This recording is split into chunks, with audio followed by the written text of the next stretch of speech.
안녕하세요. 오늘은 도마복음 제1편에 관해서 설명을 드리겠습니다. 제1편에는 이렇게 기록이 되어 있습니다. 그리고 그가 말했다. 누구든지 이 가르침의 해석을 발견하는 자는 죽음을 맛보지 않을 것이다.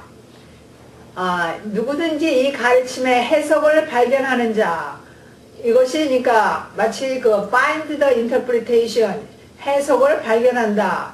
그 영어식의 그 직역이라고 할 수 있죠. 우리나라 말로는 그렇게 하지 않죠. 그냥 해석하는 자, 그 의미를 깨닫는 자. 그러니까 뭐 discovers the meaning, 이게 좀 더 자연스럽겠죠.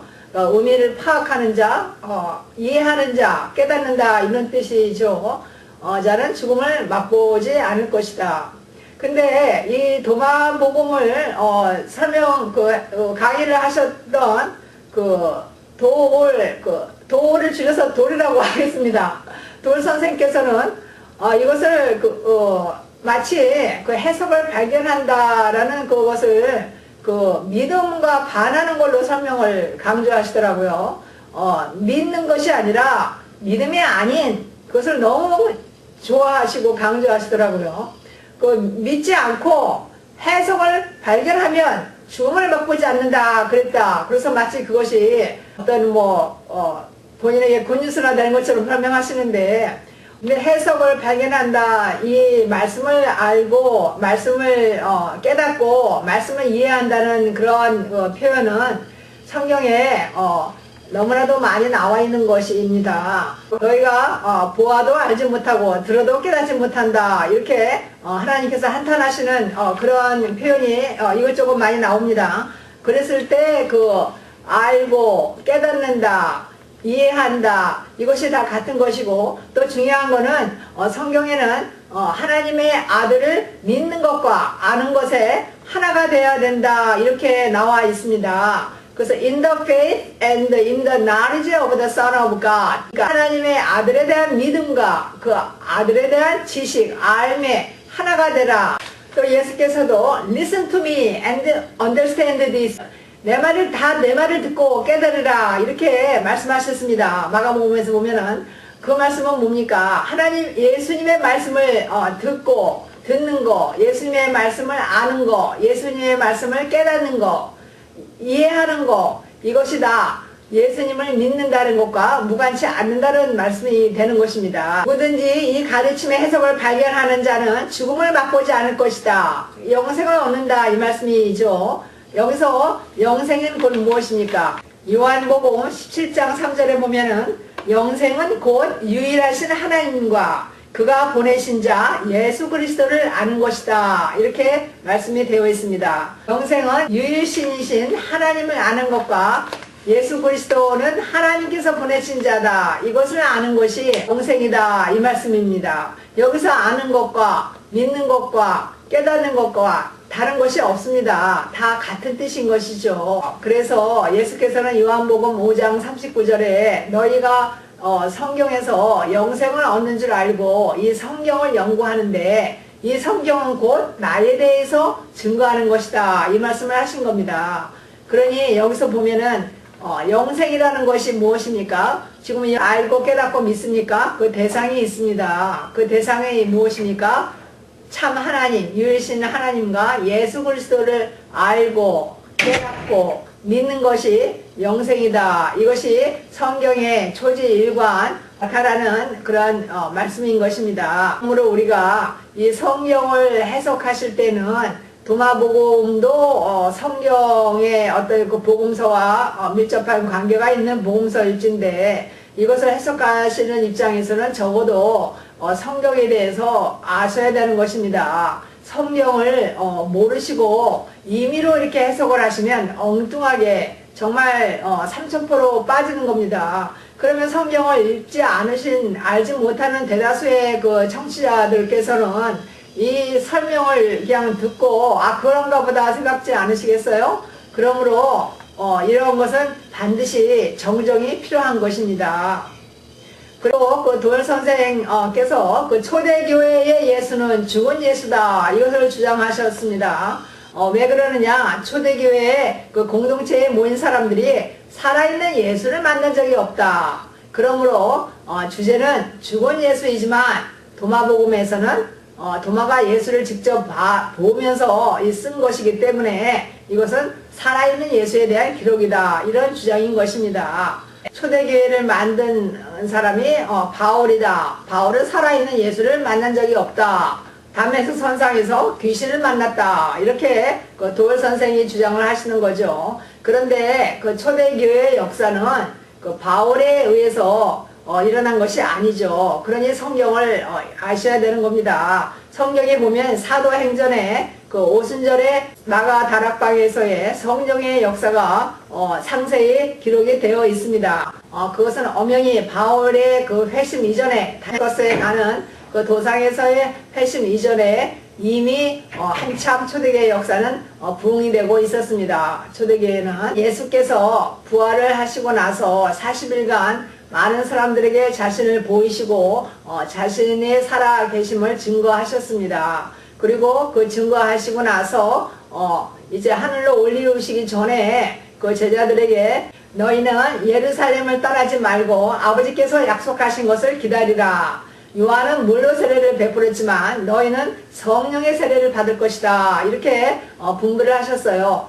모인 무리들의 그 수가 한 120명 정도가 그 다락방 그 지붕 밑에 그 방에 모여서 기도로 이제 준비하고 있었습니다. 그러니까 예수께서 하늘로 올라가신 후에 열흘 있다가 50일째 되는 날 그 마가의 다락방에서 성령의 강림, 성령이 내려오신 성령이 역사가 부어주시는 역사가 일어났던 겁니다. 여기서 우리가 그 오순절의 성령의 역사 펜테코스트 많이 들으셨을 겁니다. 펜테아, 파이브라는 뜻이죠.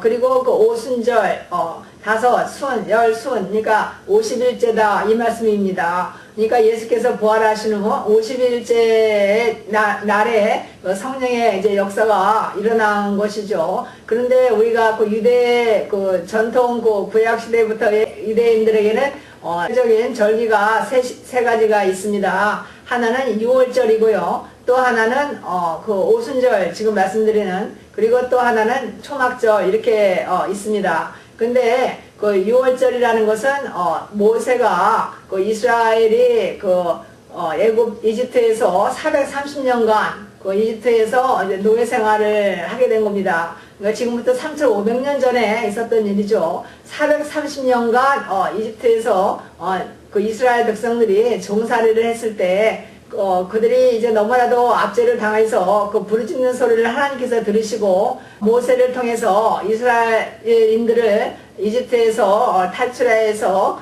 구원해내는 그러한 계획을 세우시죠. 그랬을 때 그 이집트의 왕 바로가 너무나도 마음이 강박해서 도저히 이스라엘 사람들을 내놓으려고 하지는 않습니다. 그때 하나님께서 바로에게 10가지 재앙을 내리십니다. 그 10가지 재앙 중에서 계속 마음을 번복하고 놓을 듯 하다가 안 하고 계속 그렇게 마음이 점점 강박해지니까 마지막 재앙이 뭐였냐면 그 초태생 처음 태어난 그 이집트에 처음 태어난 장자, 사람이건 가축이건 할 거 없이 종이건 다 할 거 없이 다 죽이는 징벌을 재앙을 하나님께서 내리셨던 겁니다. 이때 바로가 항복하게 되는 겁니다. 그랬을 때 그 바로의 궁의 그 첫 왕자부터 그 모든 그 처음 태어난 것들은 다 하나님께서 죽이시는데, 그때 이스라엘 모세를 통해서 하나님께서 이스라엘인들은 구출하시는 계획을 세우신 거죠. 어떻게 구출을 하느냐? 할 사람들에게 모두 각 집마다 다 어린 양을 잡아서 그것에 그 피를 그들의 문설주에다가 발라라. 그러면 그 피를 보고 그 재앙을 내리는 천사가 그 집을 넘어가는 것입니다. When I see the blood, I'll pass over you. 이스라엘인들의 그 문설주에 있는 그 피를 보고 죽음의 재앙이 넘어가는 것입니다. 그래서 그것이 6월 건너뛴다, 패스 오버한다. 무엇으로 인해서 패스 오버이 됩니까? 문설주에 발려진 어린 양의 피인 것입니다. 이것은 그걸 무엇을 말하는 겁니까? 신약시대에 와서 예수 그리스도의 십자가의 죽음을 말씀하는 겁니다. 십자가의 보혈의 피를 말씀하는 겁니다. 그래서 그 죽음의 정죄함을 받는 사방을 이룰 수밖에 없는 우리 인간이, 우리 모든 인생들이 예수의 보혈의 피를 말미암아서, 예수를 알고 깨닫고 믿음으로 말미암아서 죽음의 그 죄악, 사망일 수밖에 없는, 영원한 사망에 처할 수밖에 없는 우리 인간의 결국은 예수의 보혈로 인하여서 영원한 생명으로 이어지는 그러한 축복과 능력과 은혜의 말씀이 되는 것입니다. 그래서 이것을 굿뉴스, 복된 소식이다, 복음이다, 이렇게 말씀하는 거죠. 그러므로 신약에 있어서의 예수의 복음은 구약과 다 연결이 되어 있습니다. 구약에 다 백그라운드가 있는 것입니다. 그래서 이 구약을 알아야 우리가 신약에 대한 의미를 더 뿌리를 알 수가 있고, 하나님께서 어떻게 역사하셨는가 하는 것을 우리가 전체적으로 볼 수 있는 그러한 안목과 지식과 그러한 이해가 생기는 것입니다. 그래서 바울은 특별한 것을 구하라는 것이 아니라 이 예수님이 계셨을 때 지상에서 그때의 그 성령이라는 것은 구약을 말씀하는 거죠. 그래서 바울은 예수 그리스도를 통해서 결국은 구약에 있는 그런 메시지를 발견하고 발명한 것이 아닙니다. 없는 것을 있는 걸로 만든 것이 발명인데, 바울은 그것이 아니라 구약에 나와 있는 모든 그런 신약과 연결되는 그런 그 진리의 말씀을 체계화한 것입니다. 말하자면 시스테마나이즈, 체계화한 것입니다. 이렇게 조직적으로 이렇게 잘 오르거나이즈 한 것입니다. 그것이 바울이 어떤 체계를 세운 것이지, 그리스도에 없는 그 신성을 만들어내거나 어떤 예수교, 기독교를 만들어내고 그것이 전혀 아닌 것입니다. 그래서 6월절의 그 사건으로 인해서 결국은 이제 이스라엘 사람들이 출애굽, 엑소더스를 하게 되는 겁니다. 그러고 나서 이스라엘의 또 두 번째 절기는 우리가 이제 77절, 49죠. 거기다 하나 더하면 50이죠. 그래서 오순절, 또 맥추절 이럽니다. 보리 맥자죠. 보리를 추수한다 이런 뜻입니다. 이것은 이제 이스라엘인들이 이런 6월절 후에 50일, 49일이 지난 거죠. 지나서 그동안에 추수한 그 이스라엘 각인의 그 가정마다 그 추수한 것을 하나님께 이제 드리는 거죠. 그 추수를 감사하는 그런 두로 보리와 밀을 이렇게 해서 그것을 하나님께 이제 제사 드리는 그러한 절기인 것이죠. 그것을 이제 맥추절이다, 또 77절이다, 오순절이다 이렇게 말씀합니다. 그런데 모세가 이스라엘 백성들을 이렇게 엑소더스 해서 시내산에 도착을 하죠. 시내산에 도착을 해서 거기서 이제 하나님께서 그 토라, 모세에게 율법을 내리십니다. 그 10계명, 그 율법을 주시는데 그것이 이제 그 오순절 기간과 맞는 것입니다. 그랬을 때 우리가 이것을 어떤 그 의미를 생각할 때 그 이스라엘인들이 430년간 이집트에서 이렇게 자기들의 어떤 그 아브라함과 이삭과 야곱으로부터 내려오는 그 조상에서 내려오는 하나님에 대한 그런 것을 듣고 알고는 있었다고 하지만, 아시다시피 이집트에 얼마나 많은 이방신들이 있으니까, 그러므로 이 사람들의 그 신앙이 온전한 정체성을 가지고 있다고 하기가 상당히 어려운 거죠. 그렇게 모든 것이 이렇게 섞여 있거나 이렇게 혼란한 그런 상태에서 하나님께서 그 말씀을 말씀을 모세에게 주심으로 인해서 그 이스라엘의 그 신앙, 하나님이 어떤 분이시라는 것을 이제 바로 이제 선명하게 알리신 거죠.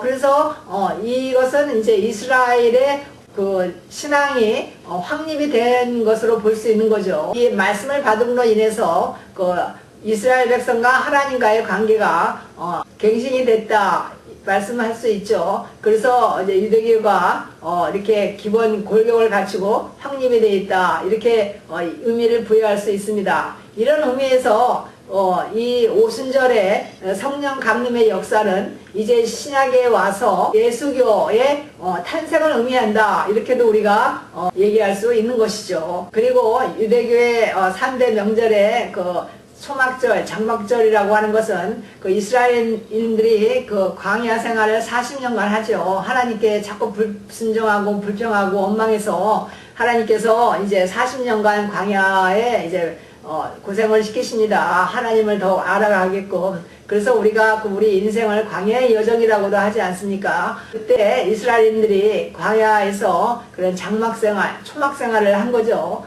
그런 것을 이제 상고하게 하기 위해서 하나님께서 이스라엘인들을 불기둥과 구름기둥으로 인도하신 그 하나님의 인도하심, 그런 것을 이렇게 생각하고 묵상하고 그러한 절기인 것입니다. 그래서 우리가 이제 오순절에 대한 성령의 구체적인 역사가 신약교회의 그 태동, 초대교회의 태동이 어떻게 됐는가를 전에 말씀을 통해서 우리가 알 수 있습니다. 사도행전의 2장에 사도행전 공간복음 다음에 사도행전이 나옵니다. 그 2장에 보면은 오순절이 되어서 이제 예수께서 예루살렘을 떠나지 말고 기다리라고 제자들에게 말씀하셨죠. 그 사람들이 이제 120명이 모였습니다. 그들은 모두 한 곳에 모여 있었다. 그때 갑자기 하늘에서 세찬 바람이 부는 듯한 소리가 나더니 그들이 앉아있는 온 집안을 가득 채웠다. 그리고 불길이 솟아오를 때 혓바닥처럼 갈라지는 것 같은 것들, tongue of fire, 그러니까 무슨 파이어인데 혀 같은 그런 파이어죠. 혀들이 그들에게 나타나더니 각 사람 위에 내려앉았다. 그들은 모두 성령으로 충만하게 되어 filled with the Holy Spirit, 성령이 시키는 대로 각각 방언으로 말하기 시작했다.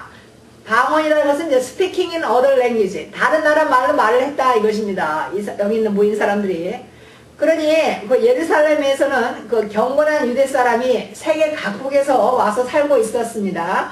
그런데 이런 말소리가 나니까 많은 사람이 모여와서 각각 들어보니까 자기네 지방말로 이 제자들이 다 말을 하고 있는 것입니다. 벼랑간. 그 이 사람들이 너무 놀라고 어리둥절한 거죠. 그들이 놀라 신기하게 여기면서 말하였다. 보시오. 말하고 있는 이 사람들이 모두 갈릴리 사람 아니요. 그런데 어떻게 우리 모두가 저마다 태어난 지방의 말로 이 사람들이 말하는 걸 듣고 있으니 이게 어찌 된 일이요. 그래서 어떤 사람들은 조롱까지 했습니다. 저들이 세술에 취하였다. 그런 사람도 있었다 이겁니다. 그때 베드로가 그 11 사도와 같이 일어나서 엄숙하게 말했습니다. 유대 사람들과 모든 예루살렘 주민 여러분, 이것을 아시기 바랍니다. 내 말에 귀를 기울이세요. 지금이 아침 9시입니다. 그러니 이 사람들은 여러분이 생각하듯이 술에 취한 것이 아닙니다. 이 일은 하나님께서 요엘을 시켜서 선지자 요엘이 있습니다. 이 사람은 요엘은 그 남유다 사람으로 그 BC 835, 796년경에 사역했던 사람입니다. 이 요엘을 시켜서 그 예언을 한 거죠. 하나님께서 말씀하셨다. 마지막 날에 나는 내 영을, 하나님의 영, 홀리 스피릿, 성령을 모든 사람에게 부어주겠다. 너희의 아들들과 너희의 딸들이 예언을 하고 너희의 젊은이들은 환상을 보고 너희의 늙은이들은 꿈을 꿀 것이다. 남종과 여종에게 남녀노소 막론하고 하나님께서 하나님의 영, 성령을 보여주겠다. 이렇게 그것이 거의 1000여 년 전쯤에 구약에서 예언이 된 것입니다. 이렇게 구약에서 예언이 된 것이 이 신약에서의 초기 초대교회의 그 탄생 시에 이것이 성취가 된 것이죠. 그래서 예수께서 말씀하셨듯이 요한은 물로 세례를 베풀었지만 나는 너희는 성령으로 세례를 받는다. 이 성령의 역사, 그 성령의 우리가 불이라고 하죠. 그 역사가 실제로 일어난 것입니다. 이것이 초대교회의 탄생이 되는 겁니다. 그때부터 그 베드로가 능력을 입고 이 모든 12제자들이 그때 이제 가룟 유다가 빠져서 11명의 제자가 있으니까 그 마띠아라는 사람을 이제 이 제자들이 뽑아서 12제자로 채웠습니다. 그래서 마띠아를 포함해서 12제자가 된 거죠. 그래서 이 성령의 그 오순절의 역사로 인해서 이 제자들은 전에 있는 before, after를 완전히 달라졌습니다. 이 사람들은 성령이 충만해서 이 베드로를 위시해서 빌립이나 요한 이런 제자들이 아주 액티브하게 아주 그냥 능력있게 예수님이 하시던 것과 같은 사역을 하기 시작했던 겁니다. 성령의 능력의 역사가 파워가 나타난 것이죠. 본질적인 성령의 역사라는 것은 인종과 시대와 언어와 민족과 모든 것을 다 초월해서 그것을 뛰어넘는 그 하나님의 그 초자연적인 그 슈퍼내처럴한 그런 역사인 것입니다.